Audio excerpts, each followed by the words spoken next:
The N64 is often remembered for its groundbreaking 3D platformers, multiplayer classics, and innovative gameplay.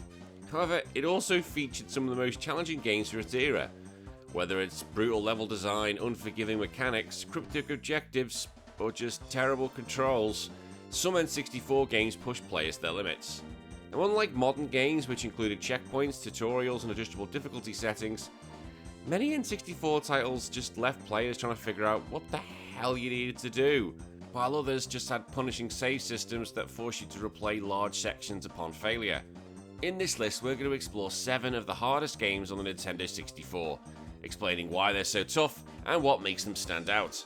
And whether you're a retro gamer or just curious about these titles, there are some games that truly tested the player's skill and patience.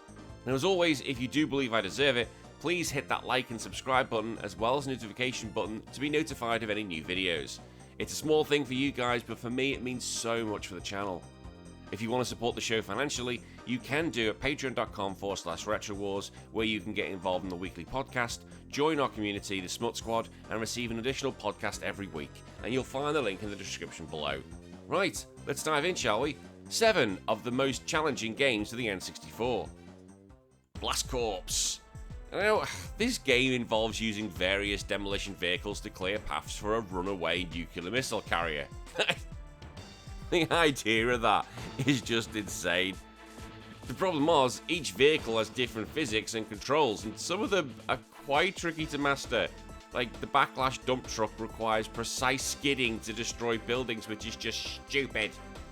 Later levels include tight time limits, meaning one mistake can force you to restart, and we love that. There are bonus objectives and platinum medical requirements that damn near perfect runs with optimized destruction routes. But honestly, just let everything blow up with a nuclear bomb, that's just the fun way of doing it. Legend of Zelda, Majora's Mask. Ho ho ho! Oh, isn't this a fun one? The reason why this is so difficult is because of the 3-day time cycle just creates that constant pressure. People say this is a good thing or a bad thing. I don't mind it, I think it's quite cool. You have to plan your dungeon's completions perfectly and your side quests around this ticking clock, which can be quite stressful. Some dungeons, such as the Stone Tower Temple, requires heavy use of transformation masks, which then changes how you interact with puzzles. And switching before these forms mid-puzzle can just be confusing, and then you've got the moon trying to kill you, so it's like, ah. And there are certain side quests that require specific timing, meaning you might have to fail, then restart them from the beginning of the time cycle, which is just a pain in the arse. The final boss against Majora is tough unless you obtain the Fierce Deity Mask, which I did, which is hidden behind a very difficult optional quest. I did it. But either way, it's fun to become Adult Link once again.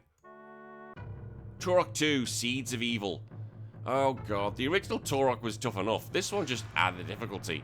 You've got a massive maze-like level design which causes an absolute nightmare, which you often wonder where the hell you're going. The game often lacks clear direction, well it's a Turok game, of course it does, requiring players to wander and backtrack extensively. It's a Turok game. You've got brutal enemy AI with deadly accuracy, making combat unforgiving, although it is fun using the bore gun. Some enemies soak up bullets and can kill you quickly if you're not careful. Now here's where the save system is punishing, and it forces you to redo long sections if you die, so finding save points can be a little bit tedious in this game. Some levels, like the Lair of the Blind Ones, have dark claustrophobic environments which are full of enemies, bottomless pits, and making survival even harder. And isn't that so much fun? It's all the stuff we love about playing video games. Jet Force Gemini. Now, this game starts off pretty manageable, but ramps up drastically in difficulty, with tougher enemies, more precise platforming, and a steep learning curve.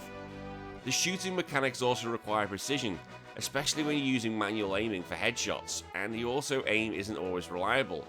And the thing I found is that it was such a bit of a pain going from using one control style to the other, and trying to do that on the Switch was just impossible, so I've had to go buy an N64 controller just to be able to do it. Some enemies have annoying attack patterns, requiring you to dodge constantly while maintaining accuracy. And to reach the final boss, and I mean the final boss, you must rescue every single tribal, which are like these koala things. If you accidentally kill one, which is extremely easy to do, you have to redo the entire level. Cheers. Thanks for that.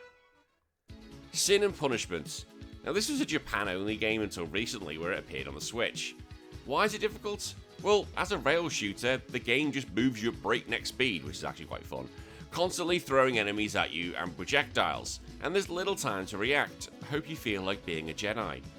Boss fights are relentless with multiple attack patterns that require perfect dodging and shooting, and the controls however take time to master, as they involve both character movements and aiming independently, making multitasking a challenge, so men were pretty much screwed.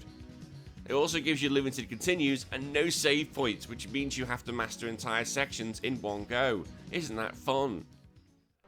Superman 64. Ha ha ha! Why is this even here?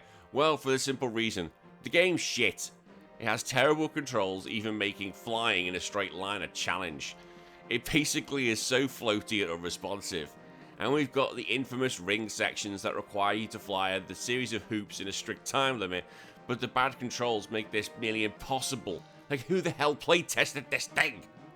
The enemies and obstacles have poor hit detection, so it often means you take damage unfairly or struggle to land attacks. And this is Superman, for God's sake, he can just rip everyone's head off in a second. Many levels have vague objections with little guidance, making it hard to know what the hell you're meant to do. I don't know whether this game could have been saved with better controls, but the fact it's got such bad controls means it's one of the worst games of all time, if not the worst. It's up an ET level on the NES. Ah, the poor developers. Actually, no, screw them. You did it. You should have fixed it. And finally, F-Zero X. Why is this difficult? Well, the game moves extremely fast at a good old 60 frames per second, which was extremely rare back in those days. But the game moves so fast, you need quick reflexes to avoid crashing. Like, some tracks, like Big Blue and Firefield, have sharp turns and few guardrails.